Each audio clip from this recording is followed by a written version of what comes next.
Dear students, तो आज हम कार्बोहाइड्रेट्स में कुछ इंटर कन्वर्जन्स पढ़ना शुरू करेंगे।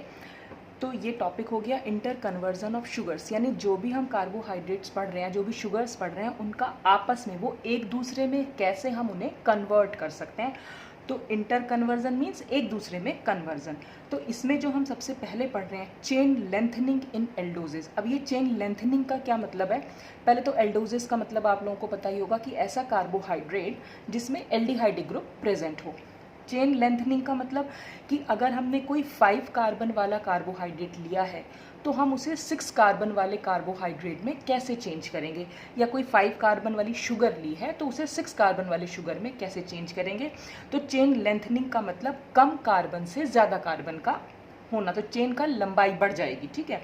Ascending of sugar series, ascending of sugar series का भी यही मतलब है कि कम नंबर कार्बन से ज़्यादा नंबर वाले कार्बन वाले कंपाउंड में हम या वाले कार्बोहाइड्रेट में कैसे हम चेंज कर सकते हैं। तो ये किसी भी नाम से आ सकता है। चेन लेंथनिंग इन एल्डोजेज आ सकता है, असेंडिंग ऑफ शुगर सीरीज आ सकता है। तो इसमें जो हम सिंथेसिस पढ़ने जा रहे हैं उसका नाम है किलियानी फिशर सिंथेसिस। बहुत ही इंपॉर्टेंट सिंथेसिस है। तो इस नाम से भी आ सकती है, या फिर हम इसको क्या कह सकते हैं, conversion of an aldose into the next higher aldose. यानी एक एल्डोज का नेक्स्ट हायर, दूसरे हायर एल्डोज से मतलब ये वाली जो एल्डोज होगी जो हमने स्टार्टिंग में ली होगी वो उसमें कम कार्बन होंगे, और जो हायर एल्डोज का मतलब है उसमें ज़्यादा कार्बन होंगे।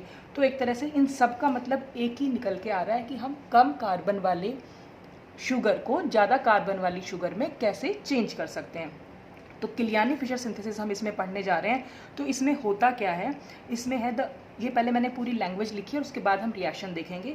The aldose is first allowed to react with HCN। सबसे पहले हम जो भी हम कम कार्बन वाली एल्डोज है उसको हम HCN के साथ रिएक्ट कराएंगे। This process इंट्रोड्यूसेज a new asymmetric centre and results in the formation of 2 साइनोहाइड्रिन्स।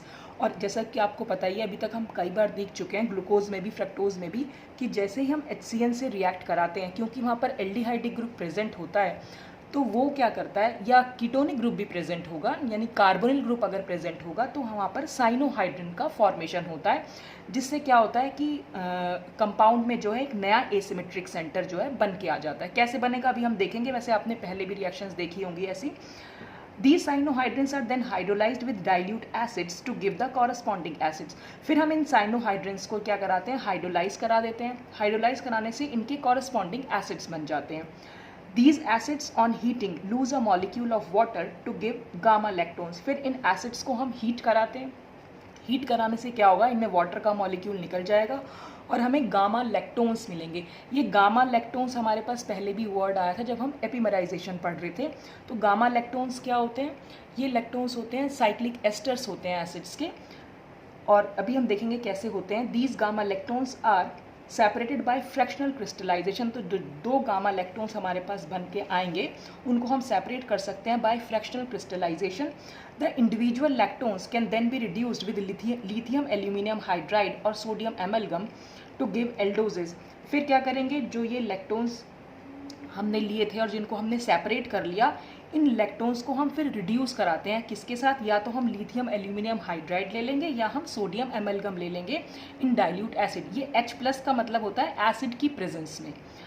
तो जिससे क्या होगा, हमें एल्डोज मिलेगी, और कौन सी aldose, which contain 1 more carbon atoms than the original aldose. तो हमें क्या मिलेगी, एक हायर एल्डोज मिल जाएगी जिसमें कार्बन एटम का नंबर जो है वो इंक्रीज कर जाएगा, जो हमने ओरिजिनल एल्डोज शुरू में ली थी उससे।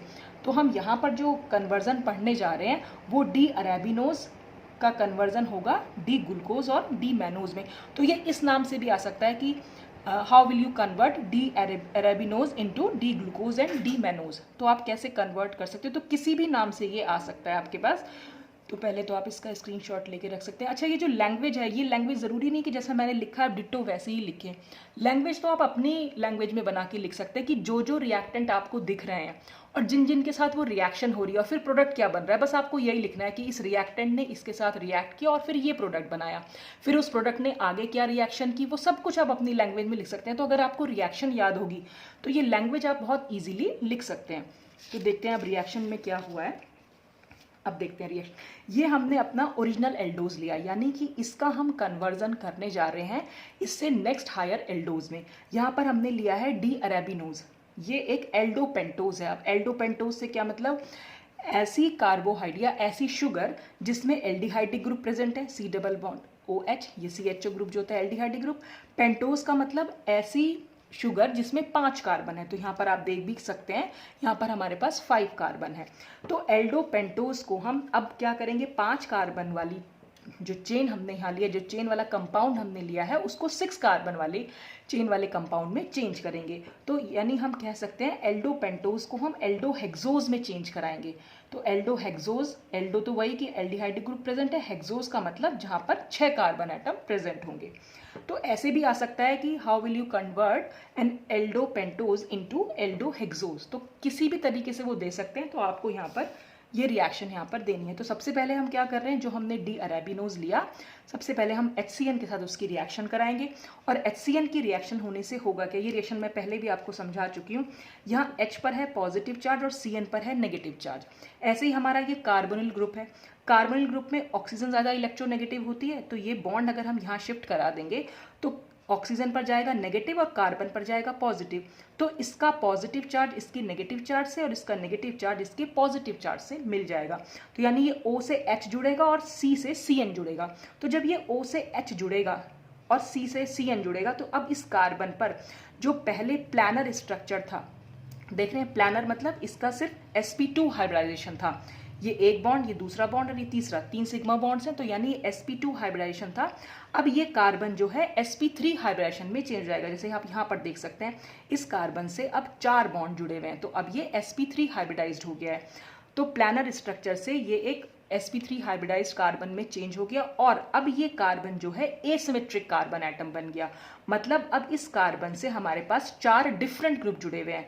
देखिए इस कार्बन से ये पूरा ग्रुप हो गया, फिर ये एक ग्रुप और ये एक ग्रुप और ये एक ग्रुप, तो ये अब एक एसिमेट्रिक कार्बन एटम बन गया। तो जैसे ही हम HCN से रिएक्शन कराते हैं हमेशा कार्बन एक नंबर इंक्रीज कर जाती है। जैसे यहाँ पर हमारे 5 कार्बन थे, यहाँ पर हमारे पास 6 कार्बन हो गए। और ये कार्बन एसिमेट्रिक क्यों बना, क्योंकि ये हमारा एक प्लानर ग्रुप था, ये मैं आपको पहले भी समझा चुकी हूँ। तो अब जो इस पे CN अटैक करेगा, क्योंकि ये प्लानर स्ट्रक्चर है, प्लानर मतलब ये पेपर के प्लेन में है और पेपर के प्लेन में है, तो CN ऊपर से भी अटैक कर सकता है और CN नीचे से भी अटैक कर सकता है। तो उस केस में क्या होगा कि जो ये OH ग्रुप है, जब हम कॉपी पेस्ट को लिखेंगे तो जब OH ग्रुप है उसको हम राइट हैंड साइड भी लिख सकते हैं और उसको हम लेफ्ट हैंड साइड भी लिख सकते हैं। तो इससे हमें क्या मिलेंगे, इस अरेबिनोज के 2 साइनोहाइड्रेंस मिल जाएंगे। उन साइनोहाइड्रेंस को हम ये एल्डोनाइट्राइल मतलब करके लिख सकते हैं। तो एक का नाम हो जाएगा ग्लूकोनोनाइट्राइल जिसमें OH राइट हैंड साइड पर होगा, और जब OH लेफ्ट हैंड साइड पर होगा उसका नाम होगा डी मेनोनोनाइट्राइल। नाइट्राइल वर्ड हम लिख रहे हैं CN के लिए, साइनो ग्रुप या नाइट्राइल हम इसको बोल देते हैं। तो जब हम इसका ये सफिक्स लगा रहे हैं तो हम इसको नाइट्राइल के लिए लिख दे रहे हैं। तो हमारे पास ये 2 जो हैं हमें साइनोहाइड्रेंस यहाँ मिल चुके हैं। अब इन साइनोहाइड्रेंस का हाइड्रोलिसिस कराते हैं। साइनोहाइड्रेन का जब हाइड्रोलिसिस कराएंगे तो मैंने आपको ये पिछले वाले वीडियो में बताया था कि जहाँ भी कभी CN ग्रुप होता है, CN ग्रुप का हाइड्रोलिसिस होगा और वो COOH में चेंज हो जाएगा। इससे ये बनेगा और इससे ये बनेगा, और इनके स्ट्रक्चर में कोई चेंज नहीं है सिवाय इसके कि CN की जगह बस COOH हो गया। बाकी नीचे के जो कार्बन्स हैं उन सब का कॉन्फ़िगरेशन बिल्कुल सेम है जैसा कि यहाँ पर है।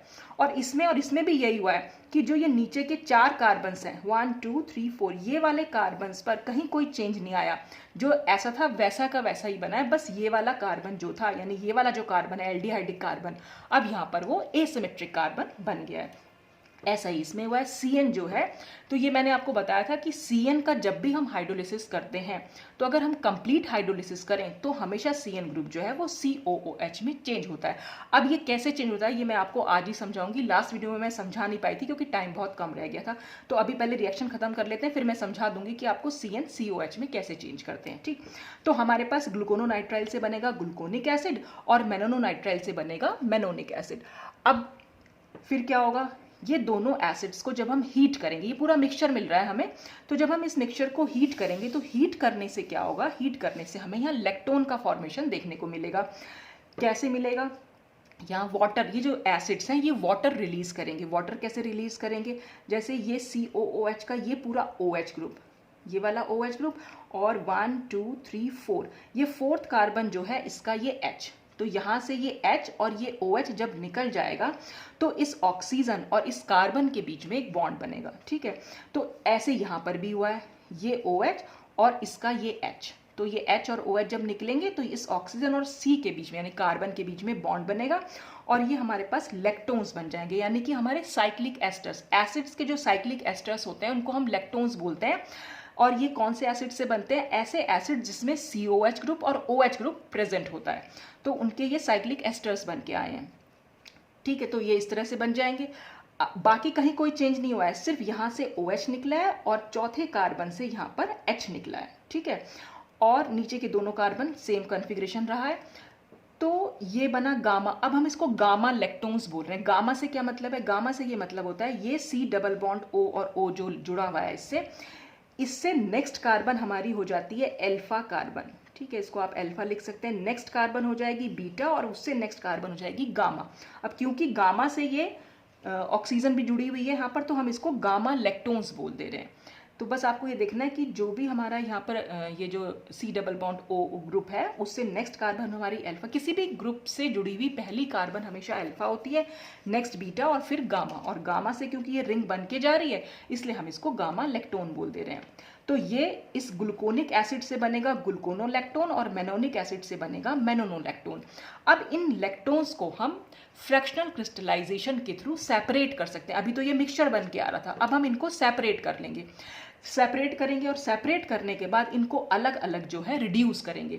तो अगर हम गामा ग्लूकोनोलैक्टोन को रिड्यूस करते हैं या तो लिथियम एल्यूमिनियम हाइड्राइड ले लेंगे या सोडियम एमेलगम ले लेंगे, तो उससे होगा क्या, ये बॉन्ड जो है यहाँ से ब्रेक होगा। जब ये बॉन्ड यहाँ ब्रेक होगा तो एक H तो यहाँ जाकर जुड़ेगा और एक H इस कार्बन से जाकर जुड़ जाएगा। तो जब इस कार्बन से जुड़ेगा तो यहाँ पर क्या बन जाएगा, CHO ग्रुप हो जाएगा, जैसे यहाँ पर CHO हो गया। और ये जो गामा वाली कार्बन थी इसमें H तो है ही और यहाँ पर एक H और जुड़ जाएगा, मतलब एक H यहाँ जुड़ेगा और एक H इससे जुड़ जाएगा। तो हमने इसको भी OH जो है यहाँ पर लिख दिया है, यानी जैसे ही H आया तो ये OH बन जाएगा। तो इस तरह से ये हमें ग्लूकोनोलैक्टोन से हमें मिल जाएगा डी ग्लूकोज, जो कि एक एल्डोहेक्सोज है। तो अगर आप कार्बन का नंबर काउंट करें तो यहाँ पर हमें 6 कार्बन एटम्स मिल जाएंगे। जो शुरू में हमारे 5 कार्बन थे तो 5 कार्बन को हम 6 कार्बन एटम्स में चेंज कर सकते हैं, या चेन को की लेंथ को इंक्रीज कर सकते हैं, या हम कह सकते हैं कि ये असेंडिंग ऑफ शुगर सीरीज है। ऐसे ही मेनोनोलैक्टोन को भी हम इन रिएजेंट्स के थ्रू रिड्यूस कर सकते हैं और इसमें भी यही होगा कि ब्रेक होगा बॉन्ड, यहाँ से यहाँ पर H जुड़ेगा और इस कार्बन से भी H जुड़ेगा। कार्बन से जैसे ही H जुड़ेगा तो यहाँ पर H लिख देंगे हम इसको, और ये 4th कार्बन से भी हमने यहाँ पर H लिख दिया है। तो इन दोनों स्ट्रक्चर में क्या चेंज है, सिर्फ ये सेकंड कार्बन पर कॉन्फ़िगरेशन चेंज है, बाकी सारे कार्बन्स पर इनका कॉन्फ़िगरेशन सेम होता है। इसीलिए ये दोनों एक दूसरे के C2 एपिमर्स भी कहलाते हैं। तो मैंने एपिमर्स में आपको समझाया भी था। तो ये भी हमारा 6 कार्बन एटम्स वाला एक चेन कंपाउंड बन गया है। तो इस तरह से हम देख सकते हैं कि क्लियानी फिशर सिंथेसिस में हम क्या कर रहे हैं, एक कम कार्बन एटम वाली शुगर को एक ज़्यादा कार्बन एटम वाली शुगर में चेंज कर दे रहे हैं। तो इस तरह से हम इसको चेंज कर सकते हैं। तो ये रिएक्शन, ये पूरा आप स्क्रीनशॉट लेके रख सकते हैं। और अब मैं आपको यहाँ पर ये समझाऊंगी कि जो CN ग्रुप है उसको हम COOH में कैसे चेंज करते हैं। ये मैं इसलिए समझा रही हूँ कि ये रिएक्शन आप कई बार देखेंगे, तो आपको पता होना चाहिए कि CN ग्रुप जो है COOH में कैसे चेंज होता है, ठीक है। तो हमने यहाँ पर क्या ले रखा है, देखिए ये हमारा मैं खाली CN ग्रुप से आपको समझा दे रही हूँ। ये C ट्रिपल बॉन्ड N है हमारा, ठीक है। ये बॉन्ड मैंने यहाँ बना दिया है और CN के बीच में ट्रिपल बॉन्ड होता है हमेशा, और यहाँ पर N के पास 2 इलेक्ट्रॉन्स भी हैं, क्योंकि नाइट्रोजन के पास आउटर मोस्ट ऑर्बिट में 5 इलेक्ट्रॉन्स होते हैं। तो ये 1, ये 2, ये 3, ये 4 और ये 5, और ओवरऑल देखिए जब कंबाइन कर लिया इसने कार्बन के साथ तो इसके पास कुल मिलाकर 8 इलेक्ट्रॉन्स है। 5 तो इसके अपने हैं ही और ये 3 जो है कार्बन के हो गए, तो कुल मिलाकर 8 इलेक्ट्रॉन्स है। लेकिन नाइट्रोजन के अगर अपने इलेक्ट्रॉन्स की बात की जाए तो सिर्फ इसके पास वाले इलेक्ट्रॉन्स को हम काउंट करते हैं, ठीक। अब क्या होगा, ये हमने जो जब इसकी हाइड्रोलिसिस कराई है तो आप देख रहे हैं H2O/H+ लिखा है, यानी हम एसिडिक मीडियम में हाइड्रोलिसिस करा रहे हैं। तो एसिडिक मीडियम में हाइड्रोलिसिस कराने से क्या होगा कि जो एसिड है, एसिड का क्या काम होता है, H+ को देना, तो ये H+ यहाँ पर दिया जाएगा Cn को, ठीक। तो अब क्या होगा, क्योंकि नाइट्रोजन के पास इलेक्ट्रॉन्स हैं और H के पास इलेक्ट्रॉन्स की कमी, क्योंकि हाइड्रोजन के पास आप देख रहे हैं पॉजिटिव चार्ज है, तो ये नाइट्रोजन, अब हम इसको ना प्रोटॉन बोलते हैं। ज़्यादातर केसेस में आप देखेंगे H पे पॉजिटिव चार्ज है तो हम उसके लिए प्रोटॉन वर्ड यूज़ करते हैं। तो नाइट्रोजन अपने इलेक्ट्रॉन इस प्रोटॉन को दे देगा। जब इस प्रोटॉन को दे देगा तो हमारे पास क्या स्ट्रक्चर निकल के आएगा, ये H, नाइट्रोजन जो है हाइड्रोजन से जुड़ गया। अब क्योंकि नाइट्रोजन ने अपने इलेक्ट्रॉन हाइड्रोजन को दिए हैं तो अब इसके पास तो पॉजिटिव चार्ज हो जाएगा। क्यों? क्योंकि इसने अपना एक इलेक्ट्रॉन दे दिया। पहले देखिए नाइट्रोजन का कहीं कोई बॉन्ड नहीं था। अब NH का क्या मतलब है, हम इसको कैसे लिख सकते हैं, ये हम ऐसे लिखेंगे, लिख सकते हैं ना, N से H जुड़ा हुआ है। तो ये जो ये वाला इलेक्ट्रॉन और ये वाला, ये दोनों ही इलेक्ट्रॉन एक्चुअल में है तो नाइट्रोजन के, पर अब ये हाइड्रोजन को ये दे चुका है इसलिए नाइट्रोजन पर आ गया पॉजिटिव चार्ज, ठीक। अब इसी की अगर हम रेजोनेटिंग फॉर्म लिखें तो यहाँ से एक बॉन्ड हम यहाँ शिफ्ट कर सकते हैं, नाइट्रोजन के पॉजिटिव चार्ज को दूर करा जाएगा। तो हम क्या करेंगे, यहाँ C डबल बॉन्ड लिखेंगे, N और H लिखेंगे। आप देखें कार्बन के पास सिर्फ 3 ही बॉन्ड है, लेकिन कार्बन के पास होते हैं 4 बॉन्ड, तो इसलिए कार्बन का एक बॉन्ड कम है, या हम ये कह सकते हैं कार्बन के पास एक इलेक्ट्रॉन कम है। अगर हम कार्बन के इलेक्ट्रॉन काउंट करें तो 1, ये 2 और ये 3, खाली 3 ही इलेक्ट्रॉन्स हैं, ठीक है।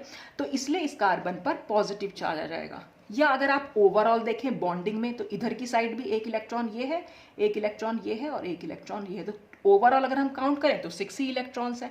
तो इसलिए ये जो इलेक्ट्रॉन की कमी है, जो ये पॉजिटिव या नेगेटिव चार्ज होता है, ये इस पर्टिकुलर एटम पर कितने इलेक्ट्रॉन ज़्यादा हैं या कितने इलेक्ट्रॉन कम है उसी हिसाब से आता है। पॉजिटिव चार्ज का मतलब एक इलेक्ट्रॉन का कम होना और नेगेटिव चार्ज का मतलब एक इलेक्ट्रॉन का ज़्यादा हो जाना, ठीक है। तो ये अब इस तरह से आ गया। अब क्या होगा, हमें यहाँ पर वाटर से अटैक कराना है। तो वाटर कैसे अटैक करेगा, वाटर को हम कैसे लिख सकते हैं, H2O तो लिखते हैं और ऑक्सीजन के हम दोनों इलेक्ट्रॉन्स को दिखा देंगे। ऑक्सीजन के पास कुल मिलाकर 6 इलेक्ट्रॉन्स होते हैं, अपने इलेक्ट्रॉन्स। यहाँ मैं कंबाइंड स्टेट की बात नहीं कर रही हूँ, सिर्फ अपने इलेक्ट्रॉन्स। तो 1 2 3 4 और ये 5 और ये 6, ठीक है। और ओवरऑल देखेंगे तो ये 7 और ये 8, ठीक।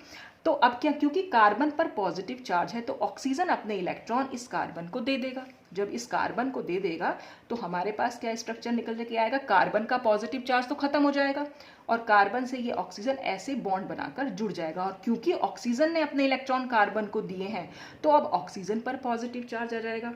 तो जब ऑक्सीजन पर पॉजिटिव चार्ज आएगा तो अब क्या होगा, अब यहाँ से ऑक्सीजन के पॉजिटिव चार्ज को दूर करने के लिए ये बॉन्ड यहाँ पर शिफ्ट होगा। बॉन्ड शिफ्ट होने का मतलब यहाँ से H जो है H+ की तरह निकल जाएगा। हम इसको ऐसे दिखा सकते हैं, यहाँ से H+ की तरह निकलेगा, यानी H अपना इलेक्ट्रॉन, ये जो इलेक्ट्रॉन हाइड्रोजन का था अब ये ऑक्सीजन को दे देगा। और ऑक्सीजन के पास एक ही इलेक्ट्रॉन की तो कमी थी, तो वो एक इलेक्ट्रॉन की कमी इससे पूरी हो गई। कैसे एक इलेक्ट्रॉन की कमी थी, देखिए ये जो 2 इलेक्ट्रॉन है नीचे वाले, ये तो हम इसको यहाँ शो कर दें अगर, तो अगर आप काउंट करें अपने इलेक्ट्रॉन ऑक्सीजन के तो 1, ये 2, ये 3 और ये 4 और 5, और होने कितने चाहिए थे 6, तो एक इलेक्ट्रॉन की कमी थी, इसलिए ये पॉजिटिव चार्ज यहाँ पर इस तरह से हम इसको शिफ्ट कर सकते हैं। तो अब जो स्ट्रक्चर हमारे पास निकल के आएगा वो क्या होगा, C डबल बॉन्ड NH और इससे हमारा जुड़ा हुआ है ये खाली OH, ठीक है। ये हमने यहाँ पर OH दिखा दिया। तो अब अगर आप यहाँ देखेंगे ये एक्चुअल में होती है इनोल फॉर्म। इनोल क्यों कह रहे हैं, यहाँ पर डबल बॉन्ड के लिए हम इन यूज करते हैं और OH के लिए हम ओल यूज करते हैं, तो ये हो जाएगी हमारी इनोल फॉर्म। और इनोल फॉर्म को हम कीटो फॉर्म में चेंज कर सकते हैं टॉटोमेराइजेशन के थ्रू। चला व्यवस्था आपने पढ़ी होगी, स्टीरियोकेमिस्ट्री में मैंने पढ़ाई भी थी। तो ये इनोल फॉर्म को हम कीटो फॉर्म में कैसे चेंज कर लेंगे, जो ये OH है ये बॉन्ड तो यहाँ शिफ्ट कर जाएगा और ये वाला बॉन्ड हम यहाँ शिफ्ट करके इसको दिखा सकते हैं। तो जैसे ही अब देखिए कैसे बना, ये C और यहाँ क्योंकि ये बॉन्ड यहाँ शिफ्ट करा है तो ये डबल बॉन्ड O हो जाएगा, और यहाँ से ये बॉन्ड नाइट्रोजन पर शिफ्ट किया है तो ये NH, और क्योंकि नाइट्रोजन पर गया है तो हम नेगेटिव चार्ज दिखा देंगे, और यहाँ से H जो है प्लस की तरह निकलेगा। जब यहाँ से H प्लस की तरह निकलेगा वो H जो है यहाँ जाकर जुड़ जाता है क्योंकि इसके पास नेगेटिव चार्ज है और इस H के पास पॉजिटिव चार्ज है, तो नाइट्रोजन और हाइड्रोजन के बीच में बॉन्ड बन सकता है। तो हम इसे यहाँ डायरेक्ट ऐसे लिख सकते हैं CONH2। तो अगर आप देखें तो CONH2 यानी कि ये एक एमाइड ग्रुप बन गया है। हमने यहाँ पर सिर्फ एक वाटर का मॉलिक्यूल यूज किया था। तो इस तरह से सबसे पहले तो साइनाइड जो है अगर हाइड्रोलिसिस कराते हैं, अगर हम 1 मोल वाटर लेते हैं तो हमेशा एमाइड ग्रुप में चेंज होता है। अब एमाइड अगर हम दोबारा से एक और वाटर का मॉलिक्यूल ले लें, यानी अगर हम इस CN को कंप्लीट हाइड्रोलिसिस कराएं इसका, तो कंप्लीट हाइड्रोलिसिस में हमेशा 2 मोल वाटर के लगते हैं, तो फिर से रिएक्शन आगे इंक्रीज कर जाएगी। तो आगे जब रिएक्शन इंक्रीज करेगी, फिर से एसिडिक मीडियम तो है ही क्योंकि, तो यहाँ पर ये H+ जो है आपकी बात सेम वही रिएक्शन चलेगी जैसे हमारी यहाँ से स्टार्ट हुई थी। फिर से नाइट्रोजन के पास 2 इलेक्ट्रॉन तो है, नाइट्रोजन अपने इलेक्ट्रॉन इसको देगा और यहाँ पर C डबल बॉन्ड O, ये NH अब यहाँ पर हो जाएगा हमारा ये, क्योंकि यहाँ पर ये जुड़ गया है एक और H और नाइट्रोजन पर आ जाएगा ये पॉजिटिव चार्ज। जब ये नाइट्रोजन पर पॉजिटिव चार्ज आएगा और फिर से अब ऑक्सीजन मतलब वाटर का जो ऑक्सीजन, अब दोबारा से वाटर जो है इस पर अटैक करेगा। कब अटैक करेगा? क्योंकि ये C डबल बॉन्ड O है, तो ये वाला ऑक्सीजन क्योंकि ज़्यादा इलेक्ट्रोनेगेटिव है, अगर हम ये बॉन्ड यहाँ शिफ्ट करा देंगे तो ऑक्सीजन पर आएगा नेगेटिव चार्ज और कार्बन पर जाएगा पॉजिटिव चार्ज, और इस कार्बन के पॉजिटिव चार्ज को ही ये इलेक्ट्रॉन जो है अपना जो ऑक्सीजन है ये इस कार्बन को अपना इलेक्ट्रॉन देके इससे जुड़ जाएगा। और कैसे जुड़ेगा उसको हम ऐसे दिखा सकते हैं, CO-, ये यहाँ पर NH3 ऐसा जुड़ा हुआ है, यहाँ से हमने ऑक्सीजन जोड़ दी, ऑक्सीजन से हमारे 2 हाइड्रोजन जुड़े हुए हैं और ऑक्सीजन ने क्योंकि अपने इलेक्ट्रॉन इस कार्बन को दे दिए हैं तो अब ऑक्सीजन पर आ जाएगा पॉजिटिव चार्ज, और इस ऑक्सीजन का अब ये पॉजिटिव चार्ज खत्म होगा। और ख़त्म कैसे होगा कि अगर हम इस बॉन्ड को यहाँ पर शिफ्ट करा दें, तो जब ये बॉन्ड यहाँ पर शिफ्ट हो जाएगा तो अब क्या चेंज इसमें क्या हो जाएगा, ये हो जाएगा C, यहाँ पर जुड़ जाएगा ये OH, ये हो जाएगा NH3 और यहाँ पर ऑक्सीजन का नेगेटिव चार्ज है और NH3 पे है पॉजिटिव चार्ज। तो ये जो नेगेटिव चार्ज है ये नेगेटिव चार्ज यहाँ शिफ्ट करेगा और NH3 यानी अमोनिया जो है यहाँ से निकल जाएगी। तो हमारे पास क्या बन के आएगा, ये C है, यहाँ से OH है और ये डबल बॉन्ड O, तो यानी कि COOH यानी कार्बोक्सिलिक ग्रुप, और अमोनिया हमारी यहाँ पर निकल चुकी है। और फिर हम ये भी दिखा सकते हैं कि जो H+ निकला था यहाँ पर वो यहाँ जुड़ के NH4 आयन में चेंज हुआ है, तो उतना डिटेल में जाने की ज़रूरत नहीं, हमें देखना था कि CN ग्रुप COOH में कैसे चेंज होता है। तो ये पूरी कंप्लीट हाइड्रोलिसिस है, हालांकि आपको कहीं लिखने को नहीं आएगी पर फिर भी आपको पता होना चाहिए क्योंकि ये रिएक्शन कई बार कई जगह यूज हुई है। तो CN जो है COOH में कैसे चेंज होगा, अगर हमने 2 मोल्स ऑफ यानी कंप्लीट हाइड्रोलिसिस अगर कहीं पर लिखी हुई है, तो पार्शियल हाइड्रोलिसिस से तो ये एमाइड ग्रुप में चेंज होता है और कंप्लीट हाइड्रोलिसिस से ये कार्बोक्सिलिक ग्रुप में चेंज हो जाएगा, COOH यानी एसिड ग्रुप में ये चेंज हो जाता है। तो इस तरह से हम दिखा सकते हैं कि CN जो है वो COH में कैसे चेंज हुआ है। तो ये पूरी थी क्लियानी फिशर सिंथेसिस, जिसमें हम एक कम कार्बन एटम वाले शुगर को एक हायर कार्बन एटम में चेंज कर रहे थे। तो आज के लिए तो बस इतना ही। नेक्स्ट वीडियो में हम पढ़ेंगे कि चेन शॉर्टनिंग कैसे होती है। तो थैंक्स फॉर वॉचिंग।